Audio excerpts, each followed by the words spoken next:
অবশেষে বহুল প্রতীক্ষিত বৈঠক অনুষ্ঠিত হয়েছে প্রধান উপদেষ্টা ডক্টর মোহাম্মদ ইউনূস ও বিএনপির ভারপ্রাপ্ত চেয়ারম্যান তারেক রহমানের মধ্যে। লন্ডনের ডরচেস্টার হোটেলে অনুষ্ঠিত এই বৈঠকটি চলে প্রায় ১.৫ ঘণ্টা যাবৎ। আলোচনায় দেশের সার্বিক পরিস্থিতি এবং আসন্ন জাতীয় নির্বাচন বিশেষ গুরুত্ব পায়। তবে তারেক রহমানের সঙ্গে প্রধান উপদেষ্টার নির্বাচন নিয়ে সুনির্দিষ্ট কী আলোচনা হয়েছে তা নিয়ে বিস্তারিত শিহাব ইসলামের ডেস্ক রিপোর্টে। বিএনপির ভারপ্রাপ্ত চেয়ারম্যান তারেক রহমান ও অন্তর্বর্তী সরকারের প্রধান উপদেষ্টা অধ্যাপক ডক্টর মোহাম্মদ ইউনূসের মধ্যে অবশেষে গুরুত্বপূর্ণ বৈঠকটি অনুষ্ঠিত হয়েছে। যুক্তরাজ্যের লন্ডনের ডরচেস্টার হোটেলে ১৩ জুন শুক্রবার স্থানীয় সময় সকাল ৯টায় অর্থাৎ বাংলাদেশি সময় বেলা ২টায় এই বৈঠক শুরু হয়। তবে একান্তে বৈঠক হয় ১ ঘণ্টারও বেশি সময়। এই বৈঠকে নির্বাচনী প্রস্তুতি, সময়সূচি এবং বিচার ও সংস্কার বিষয়ে আলোচনা হয়। বিশ্বমানের থার্মিক্স রড, সালাম স্টিল থার্মিক্স, দেশের একমাত্র থার্মিক্স রড। বৈঠক শেষে যৌথ বিবৃতিতে জানানো হয়, অধ্যাপক ইউনূস ২০২৬ সালের রমজান মাস শুরু হওয়ার আগের সপ্তাহে অর্থাৎ ফেব্রুয়ারির প্রথমার্ধে নির্বাচন আয়োজনের সম্ভাবনার কথা উল্লেখ করেন। তবে এর জন্য প্রয়োজনীয় সংস্কার ও বিচার প্রক্রিয়ায় উল্লেখযোগ্য অগ্রগতি নিশ্চিত করতে হবে।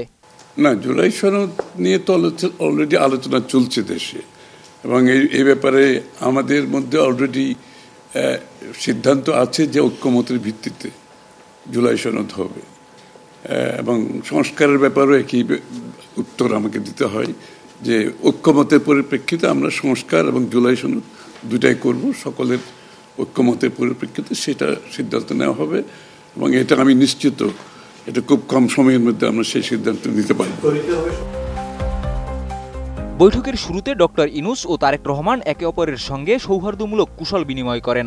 এছাড়া আনুষ্ঠানিক বৈঠকের আগে তারেক রহমান প্রধান উপদেষ্টাকে উপহার দেন, যার মধ্যে ছিল ২টি বই এবং একটি কলম। বইগুলোর মধ্যে ছিল গ্রেটা থুনবার্গের লেখা no one is too small to make a difference এবং মোনা আরশি ও কারেন ম্যাককার্থির উলফ সম্পাদিত nature matters, vital poems from the global majority. বৈঠকের পর জাতীয় নিরাপত্তা উপদেষ্টা খলিলুর রহমান, প্রধান উপদেষ্টার প্রেস সচিব শফিকুল আলম, বিএনপির স্থায়ী কমিটির সদস্য আমির খসরু মাহমুদ চৌধুরী এবং হুমায়ুন কবির যৌথ বিবৃতি দেন। জনাব তারেক রহমান প্রধান উপদেষ্টার কাছে আগামী বছরের রমজানের আগে নির্বাচন আয়োজনের প্রস্তাব করেন। যৌথ বিবৃতিতে আরও জানানো হয়, তারেক রহমান আগামী বছরের রমজানের আগে নির্বাচন আয়োজনের প্রস্তাব করেন এবং জানান দলের চেয়ারপারসন খালেদা জিয়া এই সময়কে উপযুক্ত মনে করেন। প্রধান উপদেষ্টা অধ্যাপক ইউনূস নির্বাচনী সময়সূচির বিষয়ে দলের অবস্থান জানতে পেরে সন্তোষ প্রকাশ করেন।